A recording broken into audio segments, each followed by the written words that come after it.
Bonjour à tous, ravi de vous retrouver sur Public Sénat et retour ce matin à une table ronde qui s'est tenue la semaine dernière au Sénat, une table ronde intitulée Les grands opérateurs et les ruralités.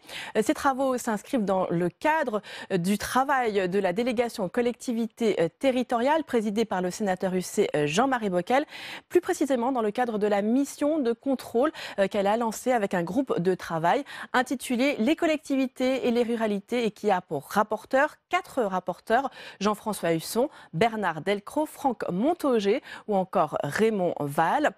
La semaine dernière, les sénateurs ont entendu de grands opérateurs, la Poste, la SNCF, l'ADEME ou encore la Banque des Territoires, cette entité qui a été lancée il y a quelques mois par la Caisse des dépôts et consignations, un outil de financement au service des élus locaux et qui est notamment axé sur les territoires en difficulté. Alors la Poste, elle, s'est également exprimée alors qu'elle est régulièrement accusée de déserter les territoires ruraux, favorisant la rentabilité au mépris du service public, alors quelle est la réalité? Même procès est fait également à la SNCF et les petites gares. Alors sont-elles réellement de moins en moins nombreuses? Réponse avec cette table ronde qui s'est tenue la semaine dernière au Sénat. Je voudrais donc saluer l'ADEME est arrivé. Pour l'ADEME, Guy Fabre, directeur exécutif adjoint à l'action territoriale. Pour la Caisse de dépôt, je voudrais saluer Gisèle Rossamigno, directrice du réseau des banques des territoires.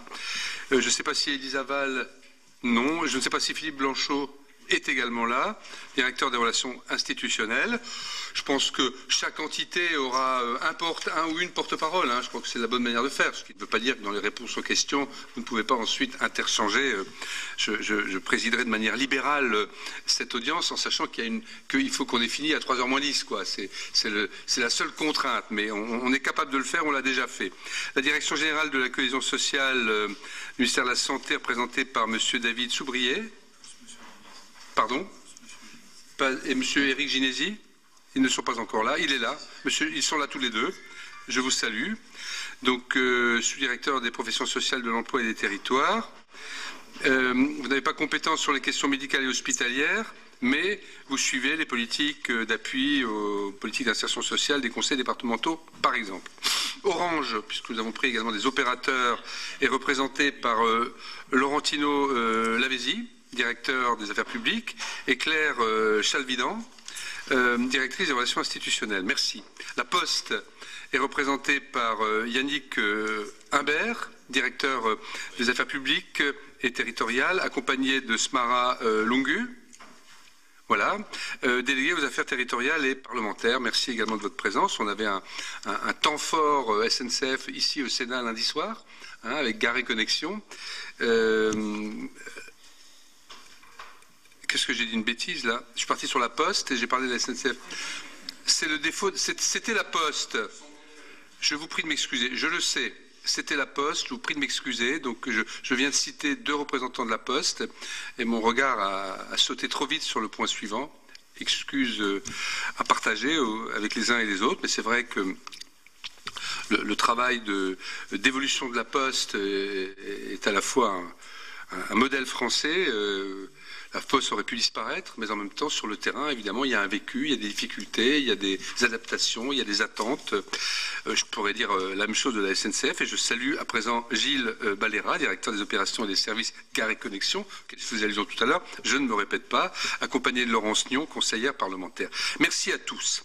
Donc, pour optimiser le temps, également le temps que nos collègues pourront avoir, à commencer par les rapporteurs, pour vous questionner, je vais oublier mon propos liminaire. Je ne vais pas l'oublier parce qu'en réalité, je regarderai si certains des points que je souhaitais évoquer en introduction méritent d'être pris. Là, je ne manquerai pas de le faire.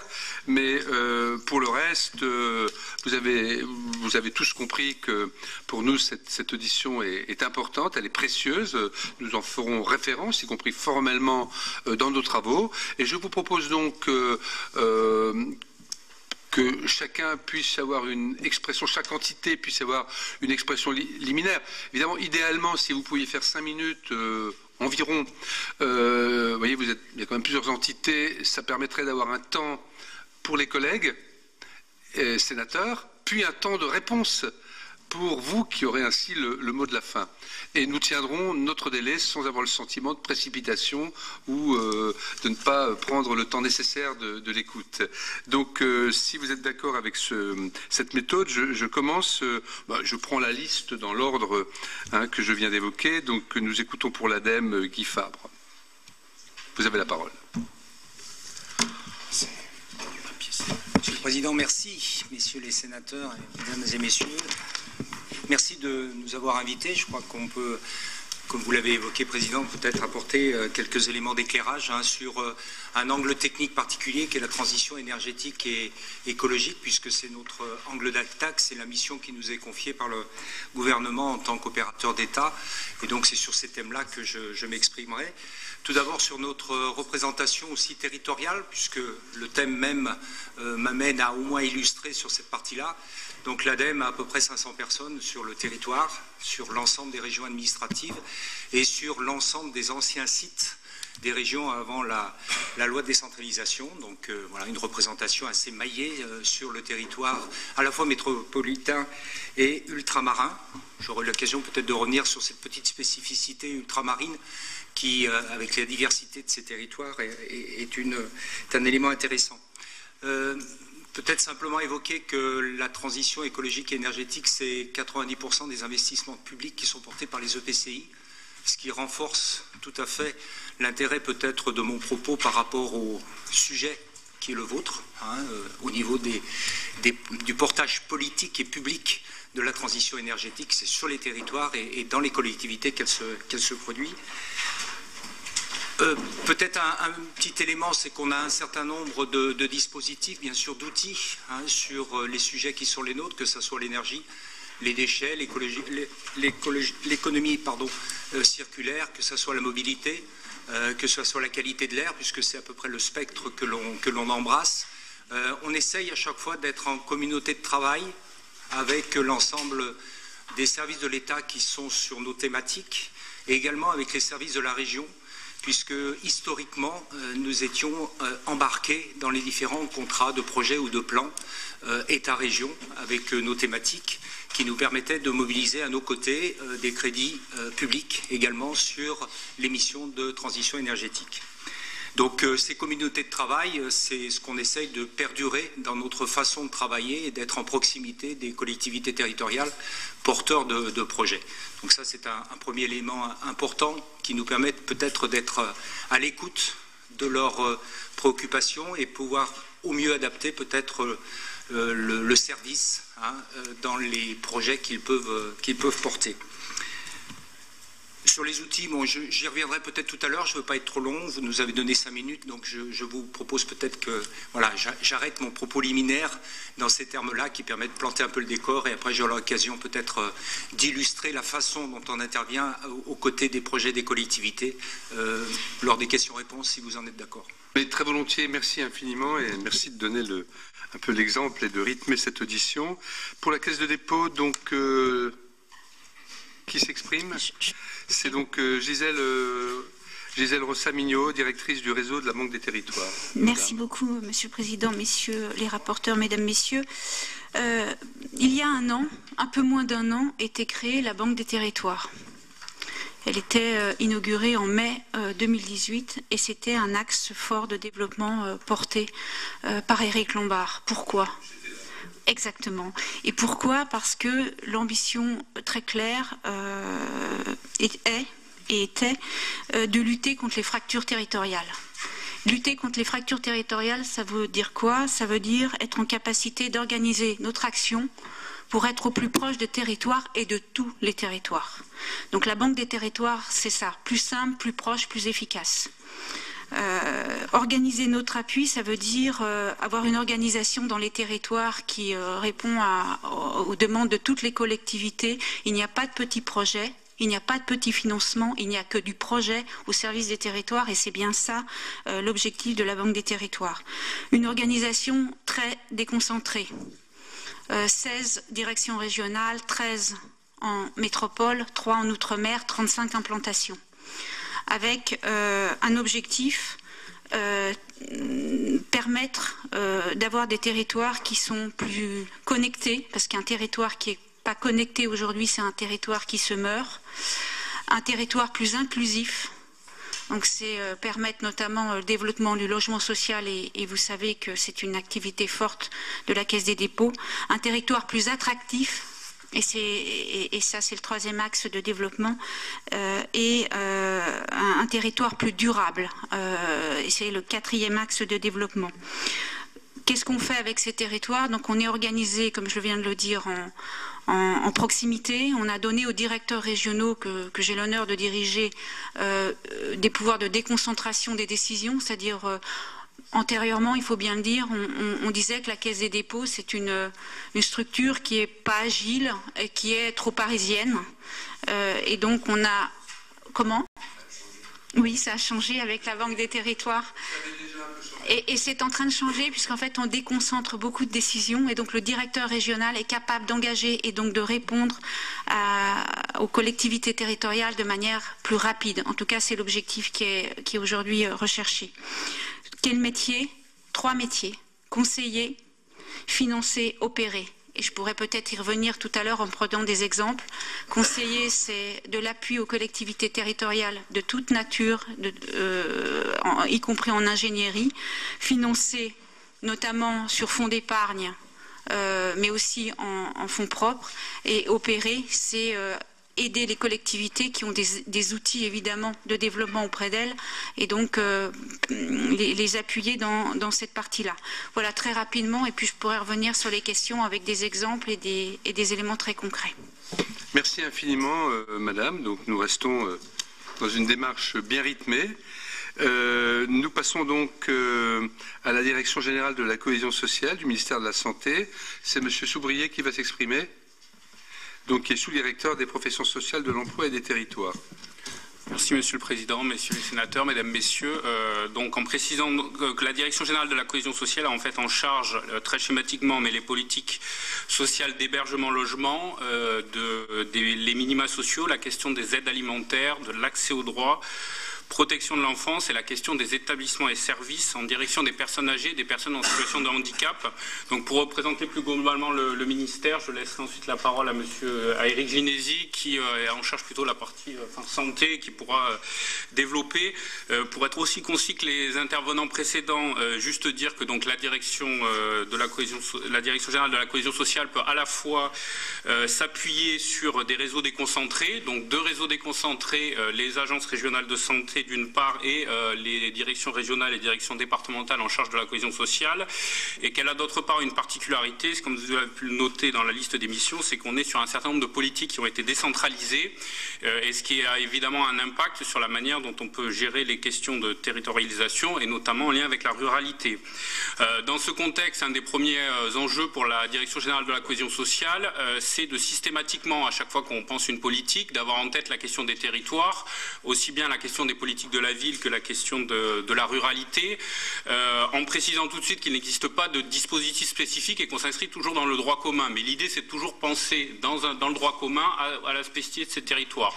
Pour vous donner un exemple concret, dans la réflexion qui est actuellement en cours sur la refonte des modalités de financement des services d'aide à domicile, il est prévu la possibilité d'une majoration pour des services qui interviennent dans des territoires avec des difficultés d'accès particulières ou avec un isolement particulier. Donc c'est un exemple d'une prise en compte au niveau national d'une spécificité qui peut notamment concerner la ruralité.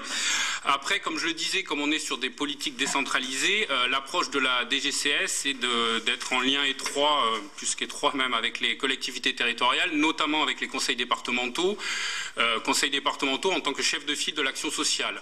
Donc là, l'idée, l'orientation qui est définie, on rentre de plus en plus dans une logique de contractualisation, c'est-à-dire qu'on n'impose pas des orientations, mais on contractualise avec les conseils départementaux qui, eux, tout naturellement, prennent en compte les spécificités rurales et dans les projets avec lesquels ils contractualisent avec l'État, ils intègrent évidemment de manière forte cette exigence. Alors pour prendre un exemple concret, dans le cadre de la récente stratégie pauvreté annoncée par le Président en septembre, on sera dans une logique de contractualisation avec les départements, de cofinancement. Les départements proposeront des actions cofinancées par l'État.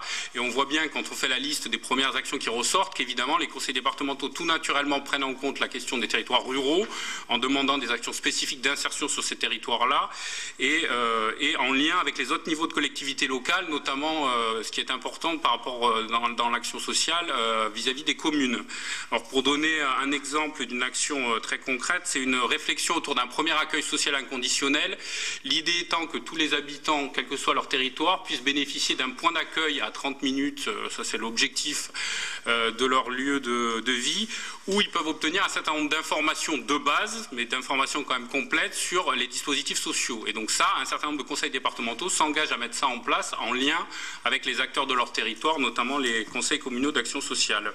Par ailleurs, évidemment, et là je laisserai la parole à mon collègue du secrétaire général des ministères chargés des affaires sociales, on a évidemment des services déconcentrés et des agences régionales de santé qui négocient, qui planifient notamment l'implantation des établissements médico-sociaux et qui évidemment, quand ils le font, prennent en compte toutes les spécificités des territoires en lien avec les conseils départementaux. Si on veut respecter la règle qu'on s'est fixée, moi je propose, mais vous disposez, que tout à l'heure, sur ces points qui seront le cas échéant évoqués, ou même s'ils ne sont pas évoqués, qu'en deuxième prise de parole, c'est vous qui démarriez. Est-ce qu'on est d'accord sur cette manière de faire? Tout à fait. Vraiment? Ouais. Pardon? Bien joué. Non, mais comme ça on sera plus détendu à ce moment-là. Donc pour... D'accord. Pour Orange, c'est Laurentino Lavezzi ou c'est Claire Chalvidan? Ce sera Laurentino Lavezzi, pardon. Laurentino Lavezzi, donc directeur des affaires publiques. Merci Monsieur le Président, Mesdames et Messieurs les sénateurs, Mesdames et Messieurs. Tout d'abord, je souhaite vous remercier d'avoir pensé à inviter Orange. J'imagine que c'était un peu automatique cette pensée, on l'espère, parce que bien évidemment nous sommes un acteur des territoires par nos réseaux. Nous avons une capillarité hors du commun, enfin il n'y a pas d'égal parmi les autres opérateurs. Nous sommes donc le référent et pour notre bonheur et aussi quelquefois aussi notre malheur, parce que quand on peut connaître quelques problèmes, c'est bien sûr à Orange qu'on pense systématiquement et c'est Orange qu'on vient trouver, mais c'est aussi notre fierté. Bon. Par notre constitution, je le disais, on est un opérateur singulièrement attaché au territoire, aux ruralités et avec des investissements qui n'ont jamais été aussi massifs. C'est 4 milliards d'euros d'investissement dans les réseaux en France en 2018, c'est-à-dire à peu près 20% du chiffre d'affaires d'Orange en France. Il n'y a pas de chantier aujourd'hui d'infrastructure, à notre connaissance, d'un montant d'investissement équivalent sur chaque année. C'est 4 milliards d'euros, encore une fois, je le répète, en France. Alors il y a deux grands axes, et pour les deux, bien évidemment, on travaille de concert avec les collectivités. D'abord parce que les collectivités ont une compétence également en termes de déploiement et d'exploitation de réseaux de télécommunications depuis une quinzaine d'années. Vous le savez, s'agissant du très haut débit filaire, il y a un découpage en quelque sorte avec sur à peu près 35 millions de locaux à passer en très haut débit d'ici 2022. C'est le plan du gouvernement dans lequel Orange s'inscrit et c'est un plan du gouvernement qui repose très largement sur les investissements d'Orange. Orange prend 20 millions de prises à raccorder en fibre optique, tandis que les collectivités et l'État, soutenu par l'État et l'Europe, en prennent 14 millions, sachant que sur une bonne part d'entre elles, Orange peut être délégataire du réseau d'initiative publique. Donc c'est un effort conséquent qui a aussi nécessité beaucoup de dialogue avec les collectivités, la question étant celle de savoir à quel moment les collectivités étaient fondées à investir dans les réseaux alors qu'il y avait des déploiements privés. Il a donc fallu pour dire la manière dont ça allait se passer aux collectivités, qu'on s'engage, qu'on fasse de la transparence sur nos déploiements. Donc il y a eu des concertations au niveau local, des conventions qui ont été passées avec toutes les collectivités, notamment les départements, et on s'est engagé sur le résultat de nos déploiements, sur un terme de nos déploiements, on s'est engagé à fin 2020 à avoir 20 millions de prises éligibles à une commercialisation d'offres fibre optique. C'est pas très commun, il y a peu d'entreprises qui mettent leurs ambitions, leurs stratégies, leurs objectifs stratégiques sous contrôle de l'État et sous risque de sanctions en cas de non-respect. De la même manière, sur le mobile, il y a eu un changement de paradigme assez récent avec un rôle des collectivités accru. Il y a toute une partie ce qu'on appelle le New Deal, un accord qu'on a signé avec le gouvernement et l'ARCEP il y a un an maintenant, un changement de paradigme. Juste là, on avait des autorisations d'utilisation des fréquences qui faisaient passer peut-être l'aménagement numérique du territoire un peu en second plan. Le premier plan étant la maximisation des recettes budgétaires de l'État. Cette fois-ci, un autre raisonnement a été fait, et c'est l'aménagement numérique du territoire qui est prioritaire en face des autorisations renouvelées d'utilisation des fréquences. On a aujourd'hui des obligations de couverture extrêmement importantes, et pour une partie d'entre elles, de concert avec les collectivités, puisqu'il y a 5000 zones par opérateur qui seront à couvrir de manière plus ou moins mutualisée, à la demande des collectivités. Donc là aussi, il y a un dialogue important avec les collectivités territoriales qui doit être monté, qui doit être renforcé. Les services de l'État doivent prendre aussi, au niveau déconcentré, tout leur rôle. On attend d'eux qu'ils facilitent les prises de décision des collectivités. On est bien sûr à leur disposition pour travailler avec elles sur les designs réseaux. On a une organisation qui répond à ce maillage territorial avec 29 délégués régionaux qui sont les interlocuteurs des collectivités, et on tâche de trouver aussi des mécanismes de soutien en lien d'ailleurs avec la Banque des Territoires, puisque j'ai rencontré l'excellent directeur Olivier Sichel la semaine dernière, et on tâche d'avoir un tiers de confiance qui aide les collectivités aussi à mettre à disposition les terrains, à mettre à disposition des opérateurs, de sorte à accélérer encore les dispositifs. Alors, j'ai beaucoup de choses à dire, mais je pense que je pourrais répondre aux nombreuses questions que vous ne manquerez pas d'avoir, mais voilà, je vous remercie pour votre... Merci à vous. Il est vrai que la conférence des territoires, lors de sa réunion de Cahors en décembre 2017, avait à l'ordre du jour cette question de la couverture des territoires et évidemment du dialogue des pouvoirs publics avec les opérateurs, sans oublier d'ailleurs ceux du satellite pour certains territoires. Rappelez-vous ce débat. Merci beaucoup. La Poste, donc, qui est-ce qui s'exprime pour la Poste? C'est Yannick Imbert. Merci, Monsieur Imbert, directeur des affaires territoriales et publiques. Merci, Monsieur le Président, Messieurs les rapporteurs, Madame la sénatrice, Messieurs les sénateurs, Mesdames et Messieurs. La Poste est présente depuis 6 siècles sur le territoire. Elle fait partie à la fois du récit national et de l'histoire de ces territoires. Nous entendons absolument rester un acteur des territoires pour plusieurs raisons. D'abord de par la loi que vous avez adoptée, la loi postale, qui nous demande de maintenir 17 000 points contact sur le territoire. Ensuite, de par le rapprochement avec la Caisse des dépôts et consignations, dont vous avez adopté le principe pas plus tard que la semaine dernière en adoptant l'article 54 de la loi Pacte. Nous restons sur les territoires parce que c'est au cœur de notre projet stratégique.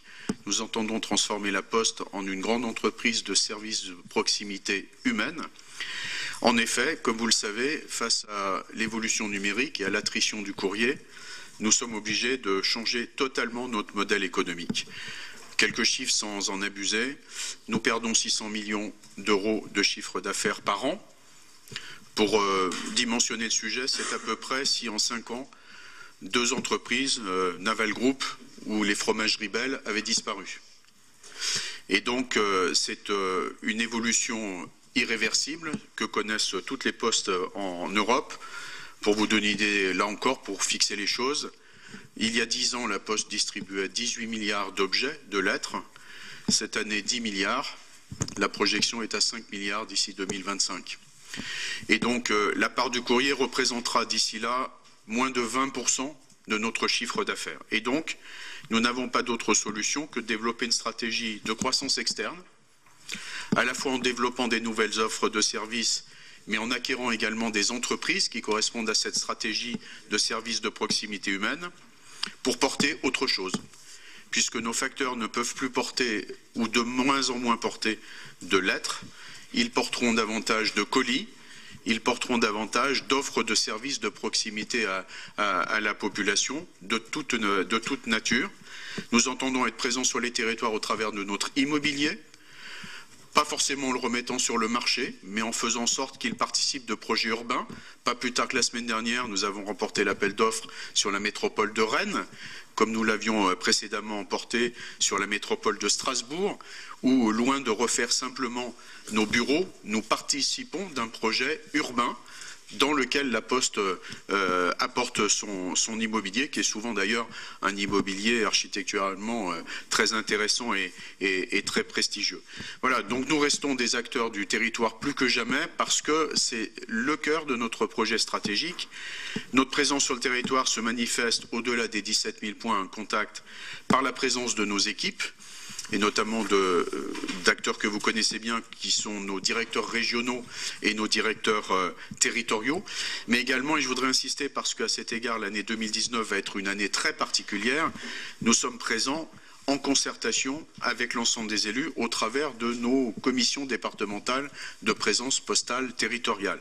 Et pourquoi est-ce que c'est une année particulière? Eh bien parce que nous allons négocier avec l'ensemble des maires, avec l'ensemble des élus cette année, notre prochain contrat de présence postale, celui qui ira de 2020 à 2021. Nous avons choisi de le faire sous une forme de démocratie participative, c'est-à-dire que nous nous sommes dotés d'un outil qui fera que plus de 1000 élus, au cours de plus de 120 réunions, feront valoir les richesses de leur territoire et en quoi leurs attentes sont nombreuses vis-à-vis du groupe La Poste. Merci de cette belle synthèse qui traduit une réalité que nous connaissons bien les uns et les autres, comme je le disais tout à l'heure. Enfin, pour terminer ce premier tour de piste de présentation, me tourne vers les représentants de la SNCF. Est-ce que c'est Gilles Balera qui va s'exprimer? Donc, pardon?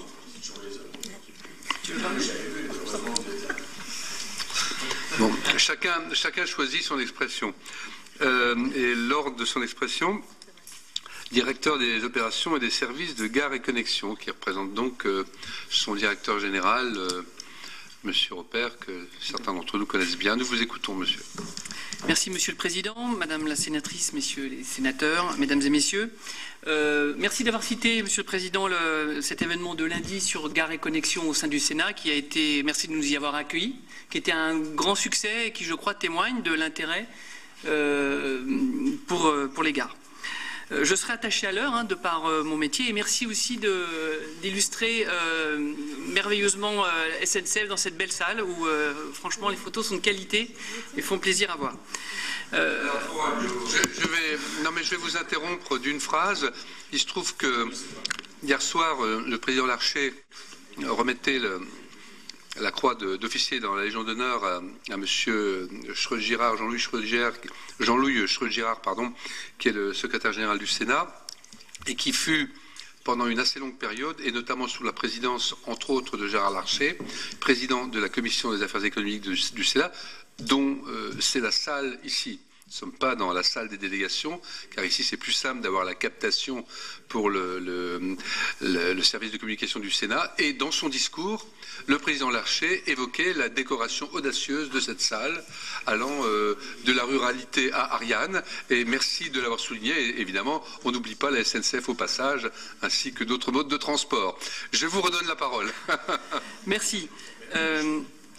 Pour incarner, peut-être pour décrire ce qu'est Gares et Connexions et en illustrer le caractère de la ruralité, ou en tout cas du territoire qu'on évoque, Gares et Connexions, c'est 3000 gares en France, et 3000 gares, une gare, c'est un endroit où s'arrête un train. Quel que soit le niveau de service, quel que soit le niveau du bâtiment, et des endroits où il n'y a pas de bâtiment, il y a un arrêt. Donc dans ces 3000 gares, par exemple, il y a la moitié, 1500, sont justement des gares où il n'y a pas de présence. Donc ça illustre bien, je pense, la présence de SNCF et de Gares et Connexions au plus profond du territoire. Bien évidemment, nous sommes présents dans ces endroits-là de façon très très liée avec les conseils régionaux et nos collègues du TER pour la desserte. Mais nous sommes évidemment aussi à toutes les collectivités, j'y reviendrai, mais plus particulièrement également avec les villes et les agglomérations, mais les villes, pour peut-être sur l'objet dont nous parlons, à travers notre raison d'être qui s'appelle City Booster. City Booster, c'est la capacité à être un poumon de la ville positif, de développement et de services. Trois mots peut-être pour rappeler ce que la dernière loi a confié comme mission à Gares et Connexions. Il y a 3 sujets. Le premier concerne le service du train, que j'évoquais tout un instant, donc le lien avec le TER.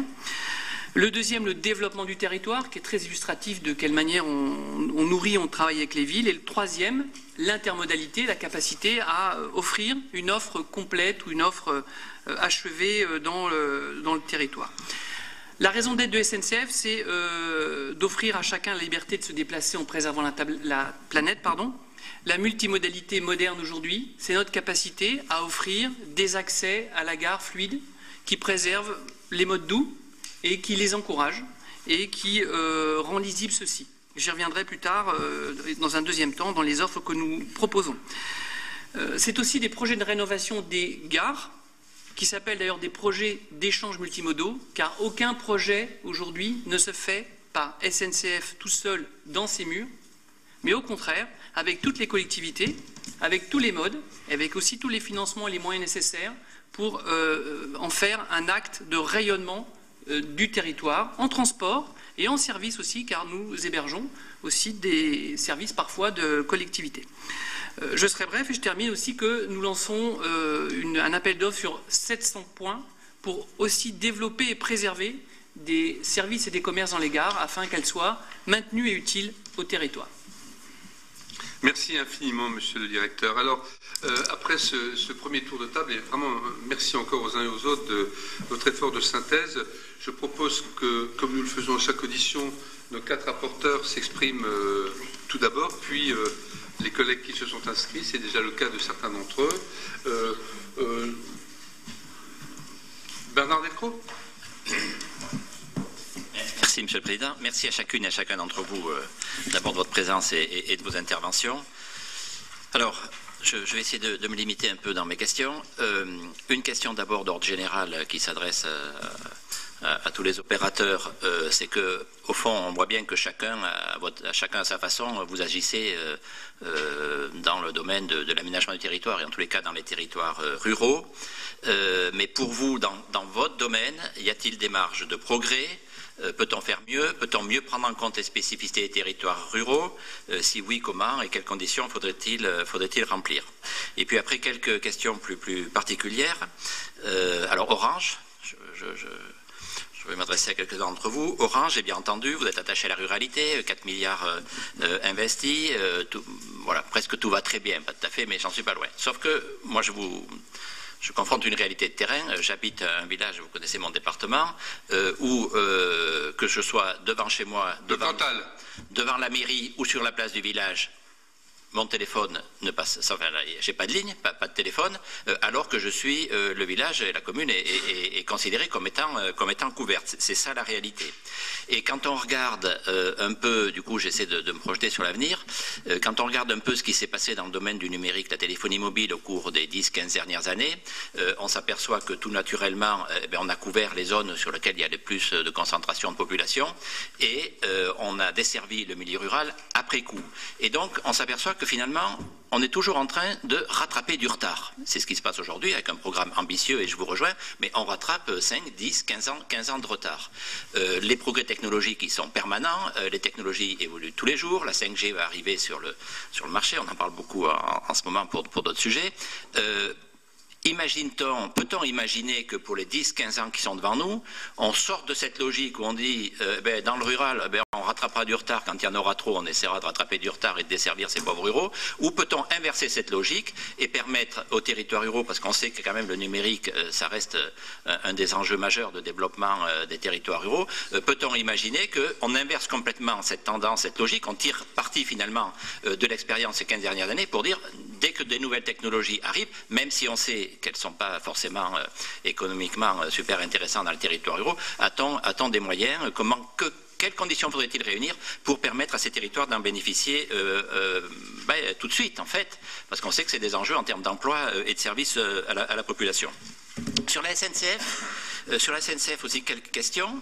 Je suis d'une région de Massif central où il y a finalement, qui est plutôt enclavé d'un point de vue routier en général, mais où il y a un réseau SNCF qui est extrêmement important, extrêmement dense, avec la maîtrise du foncier et puis des infrastructures, mais qui se sont pour beaucoup dégradées au fil du temps. Serait-il possible, selon vous, et quelles conditions faudrait-il remplir pour réussir à réactiver un réseau secondaire qui deviendrait attractif, ce qui n'est pas toujours le cas partout aujourd'hui, qui deviendrait attractif et qui pourrait répondre à des enjeux du XXIe siècle, tant en termes de mobilité qu'en termes d'environnement et d'écologie. Est-ce que c'est quelque chose qui serait possible? Et si oui, pour le réussir, que faudrait-il réunir comme condition? Sur la Poste, c'est un exemple réussi vraiment de partenariat finalement entre l'État et la Poste pour maintenir une présence postale dans les territoires ruraux, mais avec un engagement de l'État qui est important par le système le dispositif de la défiscalisation que vous connaissez. On a bien compris l'enjeu de l'entreprise, les moins 600 millions, et qu'il faut aller d'euros, et du coup le fait qu'il faut aller vers développer davantage de services et s'appuyer sans doute sur votre réseau dans les territoires et notamment les facteurs pour développer des services. A-t-on des exemples réussis dans d'autres pays de l'Union européenne, par exemple, dans ce domaine-là, qui pourraient nous éclairer sur ce qu'il y aura à faire et les partenariats à mettre en place. Et puis, je vais m'arrêter, c'est promis. C'est promis. Une petite question quand même à la caisse des dépôts. On a bien compris vos objectifs, la proximité, l'efficacité, etc. Mais concrètement, qu'est-ce qui a changé par rapport à ce qui existait avant l'offre qu'apportait la CDC? Est-ce que vous avez 2-3 exemples très concrets qui montrent que on va vers ces objectifs que vous avez affichés? Et puis je ne peux pas m'empêcher, mais sur l'offre de soins, même si j'ai bien compris qu'il y avait le volet santé et le volet social, sur l'offre de soins, aujourd'hui on a des territoires où on est au bord de la rupture. J'ai fait une réunion la semaine dernière dans un territoire de mon secteur, un bassin de vie, ancien chef-lieu de canton qui rayonne sur une quinzaine de communes. Il n'y a plus de médecins. Il y a eu beaucoup d'initiatives qui ont été prises, incitatives, etc. Avez-vous des propositions à faire? Que faudrait-il faire pour résoudre cette question qui est évidemment cruciale sur le territoire? Et là, on n'est pas dans la théorie, on est dans du vécu. Merci beaucoup Bernard Delcros. Jean-François Husson. Merci. D'abord, merci pour vos témoignages concis. Moi, merci Président, je voulais peut-être poser une question, parce que vous avez vu que le groupe de travail, c'est les collectivités territoriales et les ruralités. Donc une première question chapeau, c'est, je pense qu'en gros, il y a 2 types de territoires en France. Il y a les ruralités qui peuvent être connectées à des villes, voire à des grandes villes, et puis les départements qui sont très ruraux. Puisque vous êtes au Sénat, je vais rester plutôt dans l'enveloppe départementale. Donc, selon vous, comment vous vous organisez pour parler aux territoires lorsqu'ils ont des projets? Pour aller un tout petit peu plus loin, est-ce qu'on continue de faire sa petite tambouille en bilatéral parce que ici le département m'appelle, là une ville, là une interco? Parce que la question que j'ai derrière ça, c'est que je pense que si on veut réparer beaucoup de fractures, il faut partager l'intelligence et les projets, en tous les cas au moins les enjeux. Je ferai juste 2-3 remarques. Moi, je vous ai senti très punchy. La SNCF, honnêtement, je ne vis pas dans le même monde que vous. Je vais vous prendre 2 exemples. Absence de la SNCF d'entretien sur les lignes, les petites lignes. Même les grandes lignes, on se paye un TGV Grand Est. La SNCF fait sa nouvelle carte de... comment dirais-je, horaire et desserte comme elle veut, dans son coin, tout seul. Alors ça y est, j'ai appris, j'espère que ce n'est pas un canular ou un poisson, que ça allait changer le 1er avril pour Metz. Je vous rassure, nous c'est Nancy, donc moi c'est Nancy. Mais j'essaye de regarder un peu ailleurs. Sur Orange, je pense qu'il y a un souci qui doit être plutôt la vision, je vous donne mon sentiment, Grand Est, où la région a fait le pari de relever le défi de fibrer tout le territoire. Voilà, Orange, je pense, n'a pas su être au rendez-vous, donc il faut aussi le dire, vous avez d'autres engagements. Sur la Poste, c'est un modèle un peu particulier en France, puisqu'en fait c'est un service public, donc vous l'avez dit, la loi vous amène et vous contraint, alors vous devez aussi vous diversifier. Je pense quand même que dans les groupements de présence territoriale, moi je vous invite, je l'ai déjà dit à plusieurs reprises, à travailler à l'échelle du département avec tous les acteurs, tous les acteurs. Voilà. Et puis, je crois, moi, que ce que je sens et ce que je commence à vivre de la Caisse des dépôts me paraît, pour le coup, dans le bon sens. Je veux simplement... Il y a un vrai souci, il y a un vrai enjeu, à mon avis, pour rester dans la logique territoriale. Ce serait que la Caisse des dépôts, avant de mettre éventuellement de l'ingénierie, travaille là aussi sur une échelle plus large et contraignent les territoires, notamment ruraux, dépourvus d'ingénierie, à rentrer dans des projets avec de l'ingénierie qui peut être pour une part interne, mais pour une part aussi l'ingénierie partagée du territoire. Voilà. Merci beaucoup Jean-François. Raymond Vall. Oui, merci Monsieur le Président. Bon, je voudrais moi aussi vous remercier de votre présence. Et en fait, bon, beaucoup a été dit déjà. Je souhaiterais effectivement moi aussi connaître un petit peu votre définition de la politique que vous comptez mettre en œuvre pour répondre à l'inquiétude des collectivités territoriales et des territoires ruraux. Et en particulier, je ne peux pas empêcher de penser que pour au moins deux d'entre vous, c'est-à-dire la SNCF et puis enfin bon, alors je fais attention à la SNCF en particulier, et puis Orange, c'est vrai que comme mon collègue, des fois j'étais en train d'écouter, je me disais, est-ce qu'on vit dans le même pays? Voilà. Pour ce qui concerne Orange, vous avez cité votre investissement. Vous avez oublié de citer l'investissement des collectivités territoriales. Parce que sur les territoires les plus pauvres, d'ailleurs, c'est 50% à la charge des collectivités territoriales. Et ça, c'est un problème qui est assez grave parce qu'il y a des disparités qui sont inacceptables. Vous avez, à certains endroits, corrigé le tir avec des propositions qui ont fait blêmir ceux qui étaient passés avant. Voilà, j'en dirai pas plus, mais vous devinez à travers ça la colère parfois qui peut s'emparer des territoires ruraux. Alors en compensation, cette forme d'investissement dans le haut débit, faites que la téléphonie au moins marche. Parce qu'alors, la double peine, bon, c'est ce qui crée le désespoir, et même plus actuellement, vous le savez. Bon, la SNCF, n'en parlons pas, le fret et les lignes capillaires, ça n'existe plus. Donc là, c'est vite fait, et quand on veut résoudre un problème d'une voie ferrée dans le fret, ça fait 10 ans qu'on y travaille. Voilà, 10 ans pour essayer de redonner 70 km de fret dans un département. Bon, une complexité, pas possible, bon, les interlocuteurs changent, bon, là aussi, il y a beaucoup à faire. Voilà. Bon, pour le reste, c'est un peu mieux. Donc je dirais que... Chers collègues, sur le fret, ils sont pas... Non, mais on a le temps. C'est juste, je fais une remarque au passage. Sur le fret, ils ne sont pas seuls en cause. C'est un vaste sujet, quoi. Ils ne sont pas seuls en cause, mais quand on s'adresse aux régions, elles vous disent que de toute façon, ça ne les concerne plus, ou pas. Et que par conséquent, aujourd'hui, dans le découpage des compétences, certes, on peut aller frapper aux régions, sauf que pour l'instant, il n'y a pas d'accord entre les régions et la SNCF. Les régions, pour certaines, vous proposent d'ailleurs de sortir ces voies ferrées de votre gestion. Parce qu'effectivement, elles sont dans le contexte économique et que c'est plus facile pour les régions de trouver une structure de gestion et de trouver, voire même, de l'argent. Donc là, il y a un gros problème et c'est la survie de certains territoires qui va se jouer. Donc, je regrette de vous avoir interrompu. Continuez. Non. Mais ça montrait notre attention à votre propos, chers collègues. Ensuite, donc, quand je vous posais la question de savoir quelle était la politique que vous comptiez mettre en œuvre pour, évidemment, répondre au désespoir de ces territoires ou des collectivités territoriales, je voudrais vous dire, bon, pour certains d'entre vous, vous l'avez fait. Bon, je ne veux pas donner des bons points et des mauvais points, mais c'est vrai que la Caisse des dépôts, la Poste, l'ADEME, les TEPCV, quelque chose qui ont bien marché, enfin, etc. Bon. Mais aujourd'hui, il y a un rendez-vous qui vous est proposé. Le rendez-vous qui vous est proposé, c'est ce rendez-vous qui a été défini à travers l'initiative des territoires d'industrie. Ces territoires d'industrie, ils sont 124, et quand vous les regardez un petit peu dans le détail, sur les 124 territoires, ils concernent 132 territoires de pays de PETR, c'est-à-dire des territoires qui sont dans la ruralité et qui se sont fédérés pour exister, pour aller très très vite.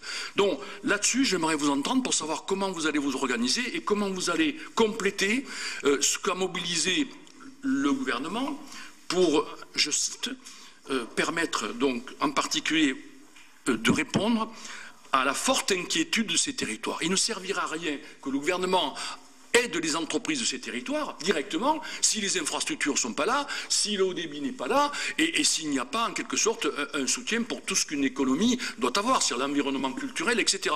Donc il y a un rendez-vous qui me paraît important avec une lucarne de tir qui est très, très étroite puisque les premiers territoires devront présenter leur projet fin mars. Donc quelle est l'organisation que vous pouvez mettre en place pour accompagner cette initiative qui est importante? Merci, mon cher collègue. Et quel punch, hein. Les sénateurs du monde rural sont punchy, eux aussi. N'est-ce pas, Franck Montaugé? Bon. En plus, ils sont tous les deux du Gers, au cas où ça vous aurait échappé. Qui est quand même un très beau département, même si le Cantal, c'est Merci Président, merci à chacune et chacun d'entre vous pour vos exposés liminaires. Je voudrais reprendre certains points qui ont été évoqués. La transition énergétique, le constat que nous faisons sur nos territoires ruraux, en particulier en matière de méthanisation agricole, pouvant concerner très directement les agriculteurs, c'est que les choses avancent très très lentement. très très lentement. Je fais partie d'un groupe de travail gouvernemental sur le sujet. Aujourd'hui, on est sur 6, 7, 8 ans pour arriver à monter un projet qui fonctionne. Voilà, c'est intenable, quoi. C'est intenable du point de vue des porteurs de projets. Et évidemment, ça ne rencontre pas l'intérêt de notre pays et de la planète par rapport aux enjeux climatiques. Sur le numérique, moi, je partage l'euphorie, mais modérément. Pour avoir été président d'agglomération, j'ai pu constater combien il était difficile, voire impossible, de faire en sorte que l'opérateur historique Orange sur la zone amie qui était la mienne, Staoche, dans le Gers, veuille un tant soit peu s'engager sur un calendrier. Donc je sais que la loi est passée par rapport à ça, mais voilà, je ne voudrais pas quand même que... Je souhaite que les agglomérations, les zones agglomérées soient traitées, si possible, correctement et au moins aussi bien que les zones rurales. Donc là, il y a un vrai sujet, et je vous le dis, il est quand même très désagréable de se faire balader sur des calendriers qui ne correspondent à rien et qui ne sont pas respectés, tout en étant annoncés officiellement. Pour ce qui concerne la Poste, moi je comprends tout à fait la difficulté dans laquelle, depuis pas mal de temps maintenant, se trouve l'entreprise. J'ai eu il y a pas très longtemps, et ça s'est plutôt bien terminé, donc je veux le dire aussi parce que c'est positif, j'ai eu à me mobiliser pour faire en sorte qu'un bureau de poste perdure, soit maintenu dans un quartier politique de la ville. Et j'avais obtenu ici même de la part de votre président directeur général, M. Val, des garanties à cet égard. Je constate hélas, je vous le dis parce que ça peut se produire ailleurs, qu'entre le discours du PDG que je partage et ce qui se fait sur le terrain, parfois il y a quand même un gap. Donc voilà, là aussi crédibilité quelque part de la parole de l'entreprise. Pour ce qui concerne la SNCF, moi tout en partageant ce qui a été dit sur le sujet, en particulier par Raymond Val, et je ne sais pas si vous serez en mesure de me répondre ou d'évoquer des pistes. Moi, je pense que sur les liaisons rurales, villes moyennes et a fortiori villes moyennes, métropoles, on arrivera à faire progresser les choses avec des technologies et des matériels autres que ceux auxquels on a été habitué jusqu'ici. Les trains lourds, je ne sais pas si on les appelle comme ça, moi je les appelle comme ça, il me semble que ça n'est plus du tout adapté. Voilà, à ces types de liaisons. Je pense qu'il y a une place pour le rail, y compris sur nos territoires ruraux, mais ça passe par des technologies disruptives, je n'en sais rien, mais beaucoup plus légères, et qui permettraient, me semble-t-il, des cadencements ou pratiquement un transport à la demande, quoi. Voilà, j'ai en tête un modèle, je vais peut-être dire une grosse bêtise, j'ai le modèle des télécabines, moi, des stations de ski. Pourquoi il y a peut-être d'ailleurs des recherches avancées là-dessus, pourquoi ne pas réutiliser, en les adaptant sans forcément que ça coûte très cher, les lignes existantes pour y mettre des systèmes voilà, de cette nature-là qui permettent de transporter 4, 5, 10 personnes maximum et sans avoir à mobiliser tout un train qui parfois, et pour des raisons qu'il faudrait aborder, est plein à 10%. Quoi, hein. Voilà. Donc je pense qu'il y a un sujet par rapport à ça. La démographie médicale, voilà, c'est très bien les maisons de santé, etc. Bon, moi, j'ai toujours été convaincu qu'on ne résoudrait pas intégralement la question de l'égal accès aux soins de premier recours sur l'ensemble de notre territoire avec de l'immobilier, quoi. Voilà, donc on en connaît des exemples de maisons de santé flambant neuves ou presque ou pas loin, dans lesquelles il n'y a pas où il y a plus de médecins ou de professionnels de santé. Il y a un vrai sujet par rapport à ça. Voilà. Qu'en pensez-vous, si vous pouvez vous exprimer? Moi, je ne cesse de dire que s'il n'y a pas un peu d'imposition voilà, de la part de l'État au nom du service public, et c'est un service public majeur quand même, c'est peut-être le plus important des services publics, on y arrivera difficilement. Je constate que là, comme sur la Poste et d'autres sujets, à chaque fois, ce sont les collectivités qui payent. On ajoute, ça s'additionne, voilà, jusqu'à les mettre évidemment en difficulté dans un contexte budgétaire que l'on connaît. Voilà ce que je voulais évoquer rapidement. avec vous. Merci beaucoup, mes chers collègues rapporteurs. Alors, je me tourne vers les 3 collègues qui ont demandé la parole. Bon, je suis toujours dans mon rôle un peu délicat. On continue à faire assez succinct, de manière à ce qu'on ait, avant d'aller en séance, un temps d'écoute de nos invités. Donc, si vous pouviez... oui, ça va bien vite. Si vous pouviez effectivement faire l'effort dont je vous sais capable. Alors, j'ai dans l'ordre Jean-Claude Luche. Très bien, merci Monsieur le Président. Bonjour à toutes et à tous. C'est ce que je viens de dire. Alors, vous êtes 11. Vous êtes tous très jeunes, adorables. Nous sommes 8 ou 9 élus. Vous êtes 11 Parisiens. 11 Parisiens. Nous sommes tous des provinciaux. Et nous avons les problèmes, oui, vous vivez à Paris, certainement, et nous avons les problèmes des provinciaux, dont l'ensemble de mes collègues ici vous en fait part d'un certain nombre de remarques. Vous savez, quand on est dans un milieu rural, comme nous, dans un département rural, on a double peine. Double peine. La première des peines, c'est que bien souvent, de par les impôts, on est obligé de financer les services. Ça a été dit. C'est le très haut débit, c'est la téléphonie mobile, c'est les autoroutes, c'est... voilà. Ça, c'est la première peine. La deuxième, c'est que quand on a les services, on les a 5 ans, 6 ans, 7 ans, 8 ans après les métropoles. Alors, je voudrais m'adresser particulièrement à tous les sujets, et vous toutes et vous tous qui êtes intervenus, bien évidemment, les sujets nous intéressent, mais mes collègues se sont adressés à vous, monsieur le directeur d'Orange, directeur des affaires publiques.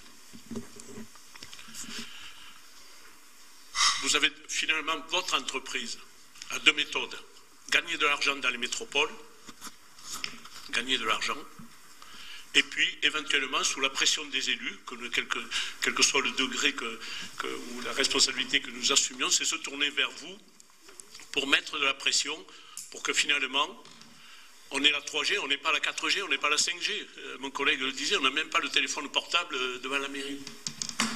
On a des villages qui sont totalement, qui ne sont pas raccordés. Il n'y a pas de téléphone. Il n'y a pas de téléphone. Donc je vous en prie, quand vous gagnez de l'argent à Paris, pensez un petit peu à renvoyer sur nos départements ruraux. Je pense à la téléphonie mobile, mais je pense également au très haut débit. Quand vous voyez que dans mon département, dont j'étais président pendant 10 ans, on est obligé de s'associer 3 départements, département du Lot, département de la Lozère, département de l'Aveyron, pour que éventuellement un opérateur, dont Orange, qui a eu le marché, puisse répondre. Parce que si on y va tout seul, on n'intéresse personne. Alors nous, on souhaite vous recevoir au mois de juillet, au mois d'août, pour que vous respiriez un air très sain, mais il faut qu'on vive, y compris le 14 février que nous sommes aujourd'hui. Vous comprenez? C'est ça qui est important. Bon, alors, sur Orange, j'ai terminé. Sur Orange, je vous en ai assez dit, vous avez compris. La Caisse des dépôts. Non, mais attendez, on peut pas, si c'est chaque fois 3 minutes, moi j'explose le truc et on les écoutera pas. Je suis désolé, mais je vous le dirai en aparté si je le temps. Voilà. Même teneur. Cela dit, bon, il ne vous sera pas interdit de répondre sur le même ton. Hein. Moi, c'est ce que je ferai à votre place. Hein. Sonia de la Provoté. Non, mais quand même, quoi, à un moment donné. Oula. Trop, c'est trop, comme dirait l'autre. Oui, Sonia. Donc bonjour à tous, merci de vos présentations. Je vous prie de m'excuser du retard, mais c'était un peu chaud ce midi. Moi, je vais intervenir sur les fameuses maisons de service au public, parce que les départements, les conseils départementaux, à juste titre, je ne sais pas qui est intervenu sur ce sujet, qui regroupe dans ces maisons de service au public, il y a à peu près une trentaine de partenaires, donc vous êtes tous à peu près présents quand c'est possible et quand ça s'est bien passé dans les négociations, et donc qui ont été à la main du conseil départemental, des conseils départementaux, là où ça s'est fait. Moi, je suis dans le Calvados, et pour le coup, on est très, très structuré. Et clairement, l'État et vous, qui avez un lien fort avec l'État, parce que vous êtes liés à des missions de service public ou au public, on va dire les choses comme ça, que ce soit la distribution du courrier, la mobilité, la téléphonie, le numérique, les autoroutes de l'information, c'est quand même un sujet voilà, d'équité du territoire. L'accès aux soins, même si ça ne dépend pas tout à fait, quand même, il y a eu des décisions prises au plan national qui ont eu des conséquences. Et donc, depuis un certain nombre d'années, on a assisté à un détricotage de ce qui existait avant et qui avait finalement créé des communes partout dans le territoire, là où il y avait des accès par le train et puis la présence de la santé, la présence des services publics, je pense aux écoles, là vous n'êtes pas responsable, mais enfin, c'est un package tout ça, les services publics et au public. Et puis donc tout ça disparaît petit à petit, plutôt dans les communes rurales et dans les territoires ruraux.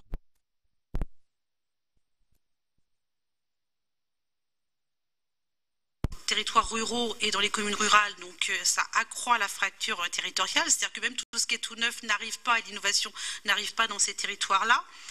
Il y a eu des décisions de rationalisation de gestion d'effectifs humains, voilà, clairement, patrimoniaux, qui ont fait passer des critères quantitatifs financiers avant la nécessaire péréquation humaine qui relève de l'aménagement du territoire et de ce qu'on appelle l'égalité républicaine, c'est-à-dire quel que soit l'endroit où on habite, eh bien, on est tous responsables finalement d'un accès légitimement le même, ou au moins le plus proche possible pour les uns les autres au niveau national. Je voulais vous demander si, parce que là j'entends que les conseils départementaux sont en charge, ont été proactifs sur le déploiement des maisons de services au public, si vous ne pourriez pas vous tous, puisque vous êtes tous finalement liés à cette même logique d'accès aux services et aux services publics et au public, est-ce que vous ne pourriez pas faire votre propre cartographie d'aménagement du territoire et proposer dans vos arbitrages financiers des éléments de péréquation qui fassent qu'une partie des financements, légitimement, aille vers ces lieux que vous auriez ciblés comme étant prioritaires. Et je pense que la Caisse des dépôts, dans ses nouvelles missions, en tout cas celles qu'elle souhaite mettre en œuvre, pourrait tout à fait être proactive dans ce domaine. Et qu'on est sur un calendrier qui, me semble-t-il, pourrait être de 5 ans, parce que 10, ça fait trop loin. Il y a eu trop de retard de prix. Sur un calendrier de 5 ans, les grandes inégalités soient réparées. Merci beaucoup. Qu'on ait un temps de réponse, donc on continue à faire cet effort de concision. Mon cher Christian. Oui, merci, Président. Merci aussi à l'ensemble de nos invités d'être ici cet après-midi, d'avoir eu le courage, j'oserais dire même la témérité, de venir à portée de baffe. En raison des contraintes horaires, d'une part, et d'autre part, en tant que fils et petit-fils de cheminot, je vais cibler, n'est-ce pas, ma question en direction uniquement de la SNCF. Pour évoquer un problème qui est très local, et notamment la misère ferroviaire de la Picardie. Amiens, effectivement, est situé à mi-chemin entre deux géants, Paris et Lille. Amiens a perdu récemment, avec les nouvelles grandes régions, son statut de capitale régionale et on constate une véritable dégradation des liaisons ferroviaires. D'abord en matière de TER, alors je sais que bien sûr la région des Hauts-de-France est dans le coup, mais Amiens-Lille 1h30, 150 km, Amiens-Paris 1h10 pour la même distance. Je ne parle pas de Paris-Boulogne où l'on est obligé de faire une rupture de charge à Amiens pour passer d'une locomotive électrique à une locomotive diesel parce qu'il y a une partie de la ligne entre Abbeville et Renduflier qui n'est pas électrifiée et qu'on nous promet de contrat de plan en contrat de plan depuis, j'oserais dire, plusieurs décennies. Et puis il y a le TGV. Alors le TGV, bon ben, mon ami Mauroy nous a bien eu. Il a fait un TGV Paris-Lille selon la méthode des voies romaines, c'est-à-dire une ligne droite en ignorant Amiens, si bien que pour prendre le TGV, on est obligé d'aller à ce qu'on surnomme malheureusement la gare des Betteraves en pleine campagne picarde, à 40 km d'Amiens, et où tous les TGV d'ailleurs ne s'arrêtent pas. Alors on a néanmoins un grand espoir, et j'espère que ça aboutira. Et je milite de manière transversale avec l'ensemble des élus picards pour le fameux barreau Creil-Roissy.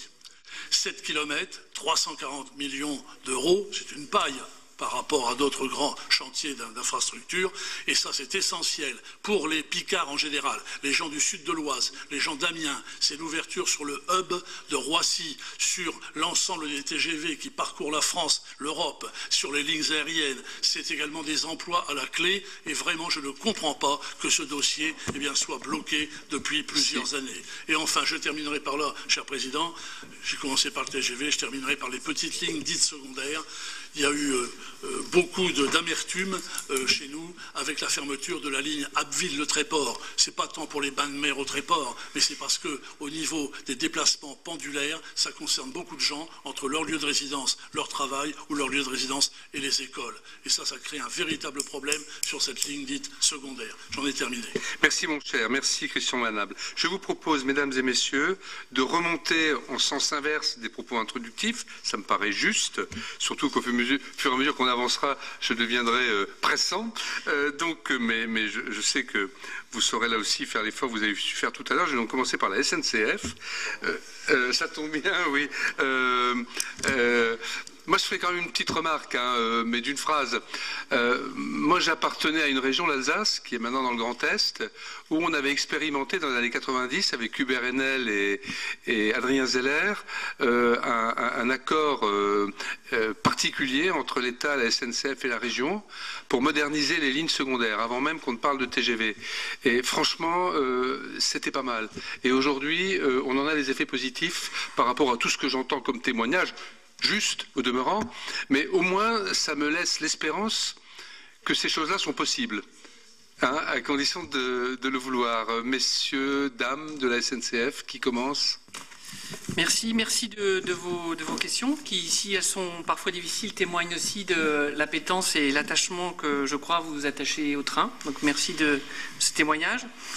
Juste pour l'anecdote, je rebondis sur vos derniers propos. Moi, j'ai eu le bonheur de diriger la zone de Creil il y a quelques années. Et pour répondre à M. Luche aussi, je ne suis pas totalement parisien puisque je suis né dans le centre de la France et j'ai eu le bonheur de vivre en Corse, qui est une région qui n'est pas complètement parisienne. Non, mais il a pris des risques avec cette attaque. Allez, ne vous laissez pas interrompre. Allez-y, allez-y. Plusieurs choses. Moi, j'ai noté, d'abord, un tout petit mot de contexte. On a le bonheur de faire un beau métier, j'en ai parlé juste avant. On a aussi la difficulté d'être dans un contexte difficile de productivité et de demande de l'État, de désendettement et de productivité, et puis aussi parfois d'inadéquation avec le marché.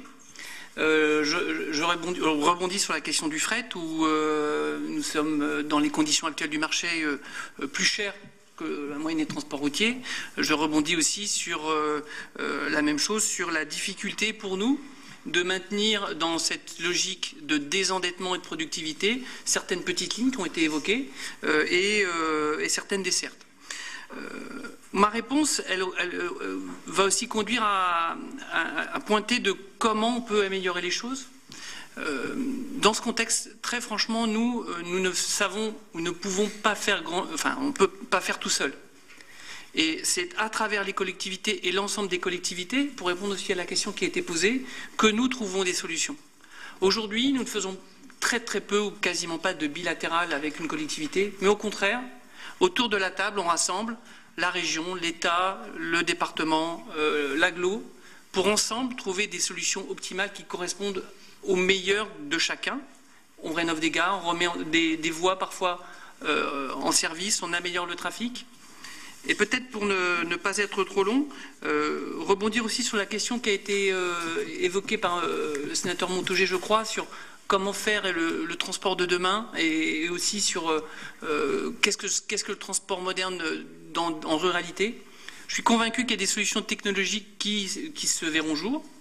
Je cite pour exemple qu'il y a peu de temps, SNCF a montré que le train du futur serait par exemple aussi un train sans émissions.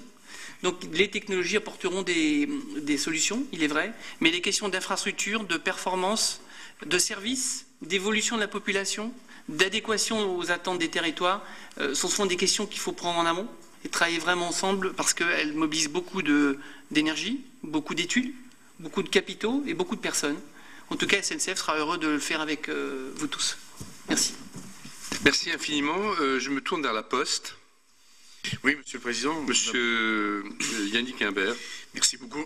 D'abord, à mon tour de rassurer Monsieur le Sénateur Luche, au-delà du fait que je suis provincial, j'ai 37 ans de service public, essentiellement sur les territoires, dont 25 ans comme sous-préfet et préfet. Donc les territoires, je connais un peu et j'ai même la faiblesse de penser que c'est une des raisons pour lesquelles Philippe Val a souhaité me recruter. Vous transmettrez d'ailleurs, cher monsieur, au nom de tous mes collègues, les remerciements à Philippe Val pour sa méthode de petit déjeuner avec les parlementaires au long cours. On a été l'un ou l'autre, j'imagine, dans ce type de rencontre où la parole libre, la parole circule. C'est un peu l'esprit qu'avait initié son prédécesseur, d'ailleurs, l'excellent Ça y est.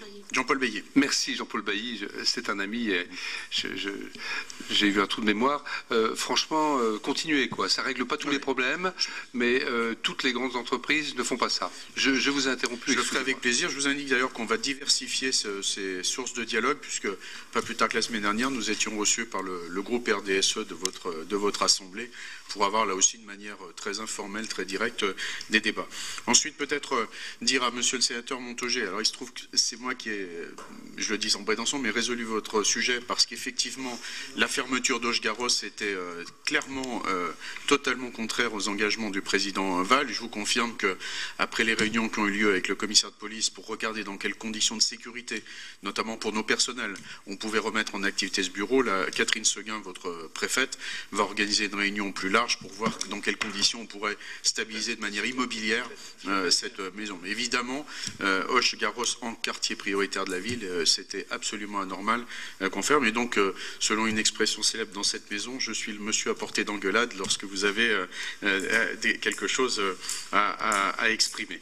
Ce que je voudrais dire au sénateur, à Madame de la Prévôté, d'abord, effectivement, plus que jamais notre engagement sur les MSAP, nous en avons 6 dans votre département, d'ailleurs en très bonne relation avec le conseil départemental, puisque votre conseil départemental a souhaité adjoindre des points d'information adossés à nos MSAP, et nous avons fait en sorte, en plus dans votre département, de développer des points numériques, et je vous dis notre disponibilité. J'en profite puisqu'il y avait une autre question de Monsieur le sénateur Delcros sur en quoi est-ce que vous entendez répondre à la spécificité de nos territoires ruraux, et bien notamment au travers des MSAP.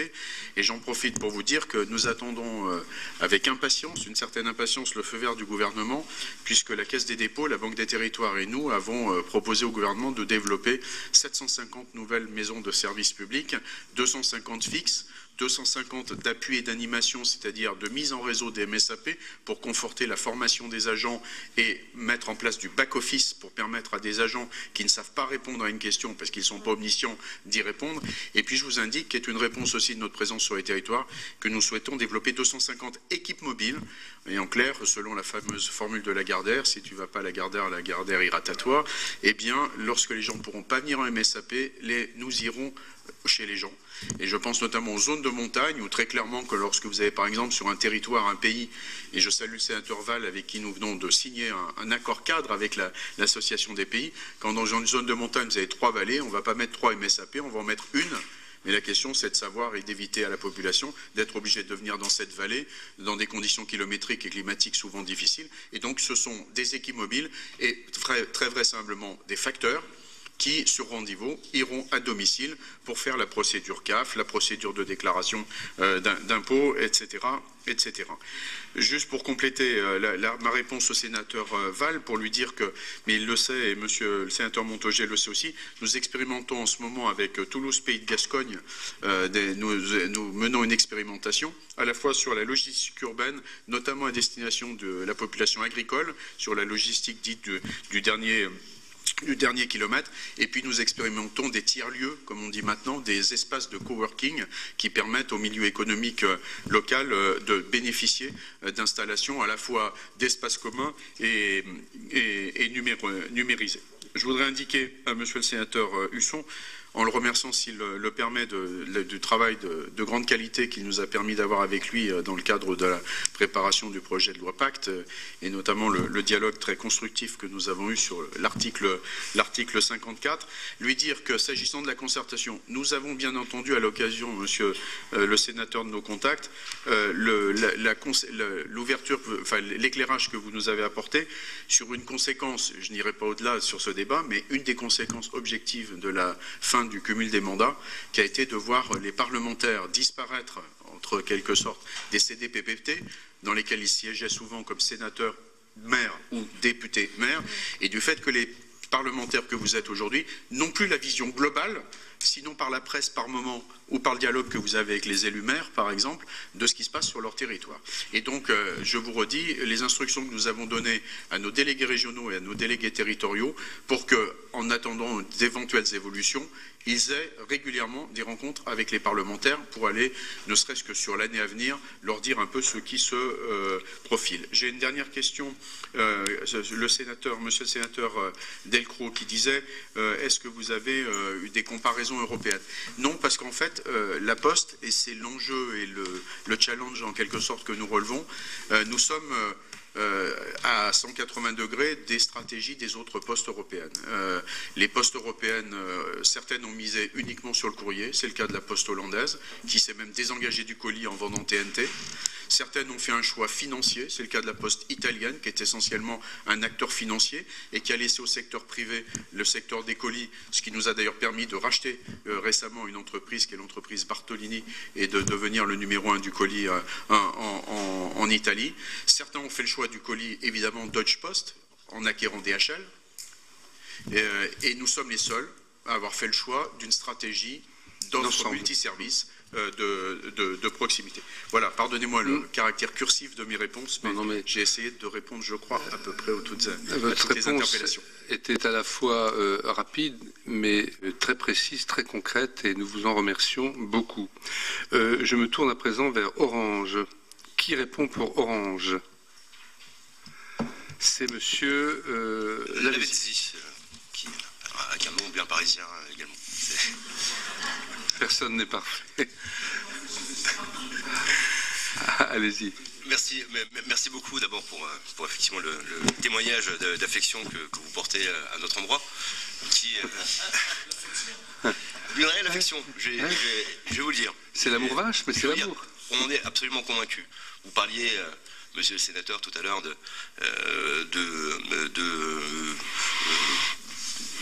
du rôle des collectivités, du fait qu'on aurait peut-être omis d'ailleurs d'en parler. Je vous prie de m'excuser si je n'ai pas été clair, mais il me semble avoir dit qu'il y avait 14 millions de prises qui devaient être raccordées par les collectivités avec le soutien d'opérateurs en délégation.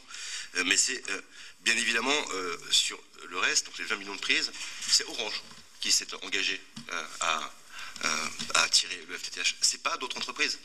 On va faire un petit peu d'histoire, mais en 2011, quand il y a eu un appel à manifestation d'intérêt à investir, d'intention d'investissement, pour permettre aux collectivités d'aller constater la carence de l'initiative privée et ensuite travailler avec la Caisse des dépôts à compléter, Orange a répondu, SFR a répondu un petit peu, pour partie, Bouygues Télécom n'a répondu à rien, et Free non plus. Les deux sont engagés à ne rien faire et ils ont parfaitement tenu leur engagement de ne rien faire.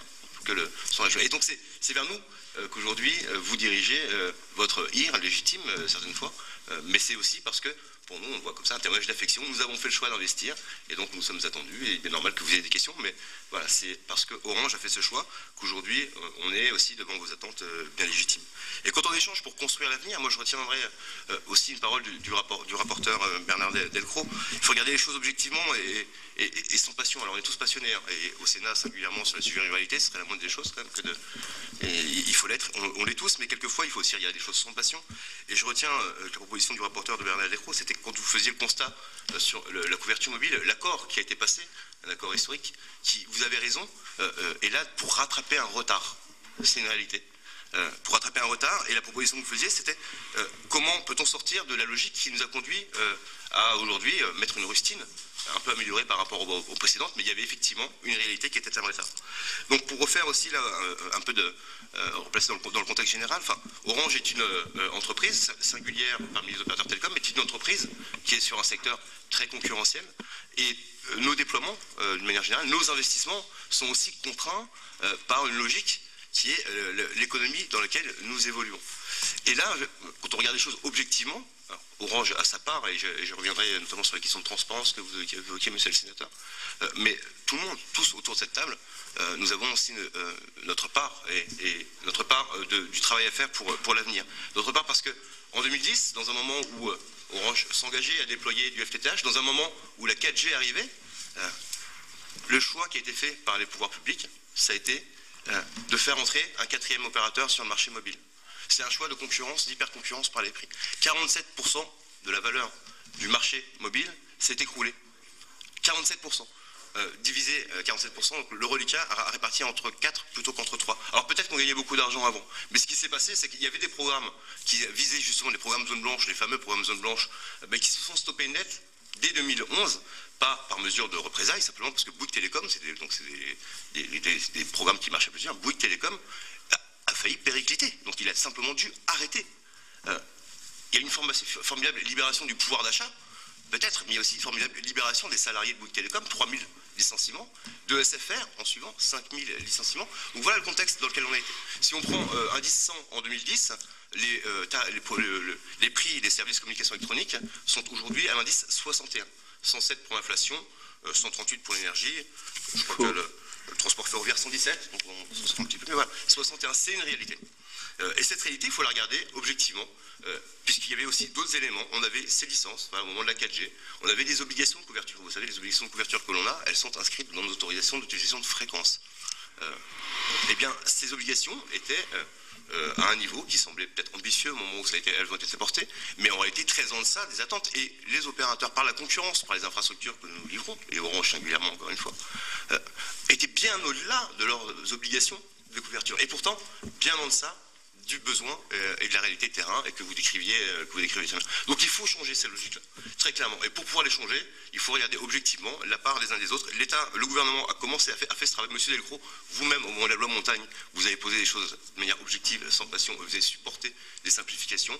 Je vois que leur tourne, donc je n'irai pas plus loin, mais il y a aussi des sujets fiscaux, une fiscalité qui s'abat sur les investissements dans un moment où on est déployé. Beaucoup de choses qui peuvent être remises à l'endroit pour qu'ensemble nous puissions participer mieux encore à l'aménagement du numérique du territoire, mais c'est une volonté très forte, marquée chez Orange. Non, mais vous avez été très synthétique. Moi, j'ai un juge de paix et en même temps, je le disais à mon collaborateur, on a peut-être été on a peut-être eu les yeux un peu plus gros. Enfin, c'est vrai que il lui fallu ou plus de temps ou moins d'interlocuteurs. Bon, j'accepte le reproche que je me fais à moi-même et nous en tirerons les enseignements. Mais en attendant, on va essayer quand même de faire de notre mieux parce que c'est passionnant. Je me tourne vers la Caisse de dépôt, donc c'est vrai que vous voyez la pendule comme moi. Je le dis pour les collègues, nous sommes invités, comme chaque année, par le directeur général de la Caisse de dépôt. Je crois que c'est fin mars, l'ensemble des membres de la délégation, pour un dialogue direct avec lui, outre les dialogues que nous avons sur le terrain, et on ne peut que s'en réjouir. C'est aussi une manière de dire que même si vous ne pouvez pas tout dire, on a encore ce temps. Qui est-ce qui prend la parole pour la Caisse de dépôt? J'ai oublié la direction générale de la cohésion, mais elle viendra après. C'est la Caisse de dépôt. Donc. Bon, je vais essayer de faire très court et à la fois très, très concret, juste pour rebondir et faire effet de boutade. Je ne suis pas non plus parisienne et mon nom l'incarne puisque je suis haut-savoyarde et d'une commune de 500 habitants. Donc voilà. Juste par humour. Alors très rapidement, les faits. Vous avez demandé qu'est-ce qui a changé avant, après, depuis la création de la Banque des Territoires. Ce qui change, c'est en fait un mode de travail. C'est parce que ce qu'il faut aussi pour les collectivités et les territoires ruraux, c'est un interlocuteur unique. Antérieurement, quand une collectivité s'adressait à la Caisse des dépôts, d'abord elle ne savait pas où s'adresser, assez souvent, et que si c'était pour un prêt ou pour un projet de développement et des fonds ou de l'ingénierie, ce n'était pas forcément la même personne. Donc le sujet aujourd'hui qu'on adresse, c'est qu'une collectivité territoriale aura un interlocuteur référent, et donc qui pourra dans son projet réfléchir à la manière dont on peut l'accompagner tant en ingénierie qu'en financement, que ce soit du prêt ou même en fonds propres s'il y a besoin de fonds propres. Donc ça, c'est un élément important. Deuxième élément, c'est la déconcentration, j'en ai parlé en termes de fonctionnement. Aujourd'hui, vous donnez quand même un chiffre, parce que je trouve que c'est assez parlant, même si je suis certaine que vous le connaissez. On a 70% des prêts sur fonds d'épargne qui sont contractualisés à l'échelon communal. Et dans cette part-là, on a 60% par des communes de moins de 3000 habitants. Donc on touche les territoires ruraux. Incontestablement. Ce qui nous manque, parce que vous avez demandé tout à l'heure à très juste titre, c'est quoi les solutions pour faire mieux? Parce que c'est bien de regarder en arrière, mais comment on fait pour faire mieux? Je vous prends 3 exemples. Aujourd'hui, on est partenaire de 3 programmes. On est partenaire de cœur de ville. On est partenaire de territoire d'industrie. On a été partenaire de centre-bourg. Et qu'est-ce qui marche? Ce qui marche, c'est quand on arrive à avoir l'ensemble des acteurs qui se mettent autour de la table et qui contribuent sur un programme, et par ailleurs qui font effet levier. Centre-bourg, on a été intermédié par les départements ou par les régions selon l'organisation territoriale. Et là, on a pu toucher de manière plus opérante et opérationnelle les collectivités dans cette dynamique centre-bourg. Et je rappelle que centre-bourg, ça touche des collectivités de petite taille sur des problématiques extrêmement variées. Donc l'appui, le travail de collaboration et l'appui de l'ensemble des acteurs territoriaux est un élément important. Sur le territoire d'industrie, puisque vous en avez parlé tout à l'heure, on le fait. Dire que territoire d'industrie, la Caisse des dépôts va apporter de l'investissement, du financement en investissement pour toutes les infrastructures, et vous l'avez dit, monsieur le sénateur, c'est à un moment, il faut bien que l'aménagement soit là pour que les entreprises arrivent. Donc la Caisse des dépôts va apporter cet appui, BPI va apporter son appui pour l'entreprise. Nous, on ne s'adresse pas directement à l'entreprise, et tout ça sous l'autorité et l'impulsion de l'État. Je voudrais revenir, et j'en finirai là parce qu'il y a peu de temps, sur un point important. On parvient bien dans les territoires à fonctionner et donner du sens dès lors qu'on a un État qui est fort, qui est organisé. Et la NCT, l'Agence nationale de cohésion territoriale, doit être un formidable levier si on arrive à en faire quelque chose de très très bien. En tout cas, nous, on fonde beaucoup d'espoir pour travailler en étroite collaboration avec la NCT et mutualiser nos forces, pour éviter que nos forces partent de manière dispersée et que finalement on n'ait pas la visibilité qui est attendue. Voilà, très rapidement. Vous l'avez fort bien dit, madame, il faut que l'agence soit une réussite. Nous travaillons à ce que les conditions de la réussite soient remplies. On considère aujourd'hui que le pari n'est pas encore gagné, mais nous sommes vigilants. En tout cas, vous avez fort bien dit les choses, en plus avec concision, et ce faisant, vous me sauvez la mise, ce qui me permet de passer la parole à la Direction générale de la cohésion sociale du ministère de la Santé, monsieur Soubrier. Je n'ai pas besoin de vous demander d'être concis, je sais que vous le serez. Merci, Monsieur le Président. Donc, si vous permettez, on va inverser la prise de parole. Donc, donc vous êtes... Éric Genési, donc pour le secrétariat général des ministères sociaux, vous aviez souhaité que les agences régionales de santé puissent être présentes. Je le dis pour l'enregistrement, comme ça on voilà, sait. Et elles n'ont pu l'être dans les délais où on a été prévenu, mais donc si ça avait été le cas, vous auriez eu une chance de tomber sur quelqu'un qui n'était pas parisien. Donc malheureusement je le suis, et donc le secrétaire général, pourquoi parce que c'est la structure qui au sein du ministère pilote ces agences. Moi, ce qui m'a frappé dans les échanges, c'est l'interconnexion des sujets. On voit bien que c'est multifactoriel, ce qui fait l'attractivité d'un territoire, et que vous avez cité, même si ce n'était pas forcément le cœur de la discussion, les sujets médicaux. Et donc, c'est sur ce point-là que je souhaitais répondre en quelques instants, pour vous dire qu'effectivement, a été présenté hier en Conseil des ministres un projet de loi qui vise précisément à répondre à ce sujet sous l'angle de l'accessibilité territoriale à une offre de santé pour l'ensemble des Français. Avec des mesures très concrètes qui illustrent vos besoins. Par exemple, l'installation de 400 médecins d'ici la fin de l'année, soit médecins généralistes, soit salariés, soit en exercice mixte entre la ville et l'hôpital. Ça me permet de rebondir sur la remarque du rapporteur, monsieur le sénateur Montaugé, qui parlait de la liberté d'installation. Il faut savoir que toutes les études internationales montrent qu'on n'oblige pas, en tout cas les pays qui ont essayé, ne sont pas parvenus en fait à réguler par ce biais de la liberté d'installation le problème de démographie médicale. C'est bien plutôt par un système incitatif qu'on souhaite amener et par une augmentation du temps médical disponible sur les territoires qu'on souhaite répondre aux défis que vous avez évoqués. Et puis simplement, je ne vais pas rentrer dans le détail, mais effectivement, il me semble que l'ambition de réponse globale aux défis d'un territoire, elle est portée par la loi qui a été présentée hier. Je n'ai matériellement pas le temps de vous en parler davantage et vous dire que voilà, on pourra peut-être prolonger cet échange, mais... Okay, non, en plus je suis confus. Et faites-nous parvenir un certain nombre d'éléments écrits, complémentaires à ce que vous avez dit. Si les rapporteurs considèrent qu'il y a besoin, avec tel ou tel partenaire, d'avoir une nouvelle séance, pas forcément plénière, n'hésitez pas à le faire.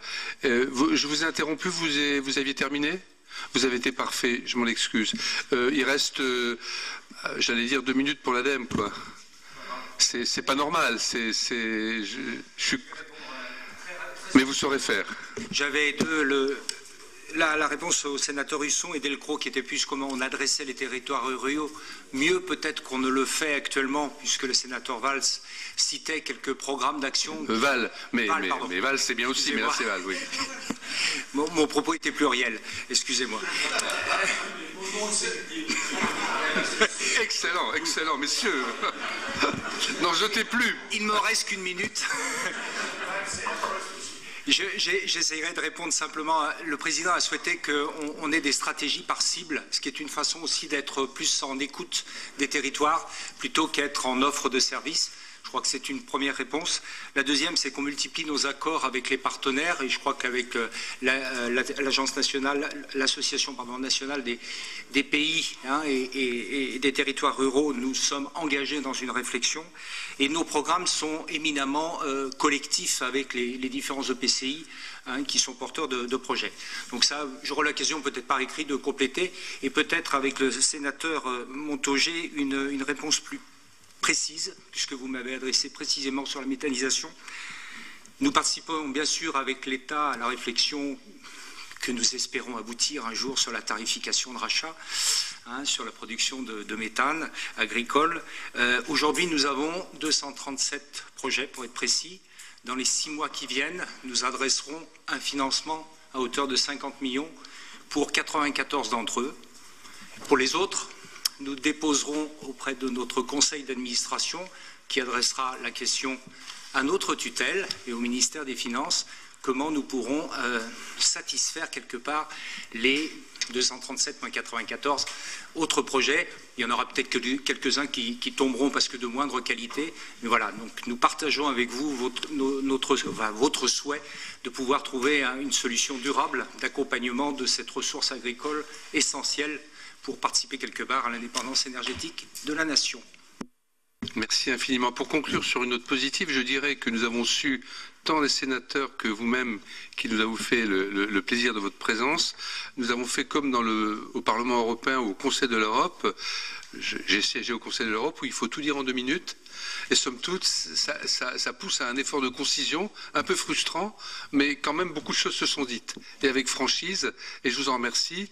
Et encore une fois, on est tout à fait ouvert à des éléments complémentaires, voire même des rendez-vous. D'ailleurs, on a des contacts réguliers, comme je le disais tout à l'heure, avec plusieurs d'entre vous. Merci vraiment infiniment.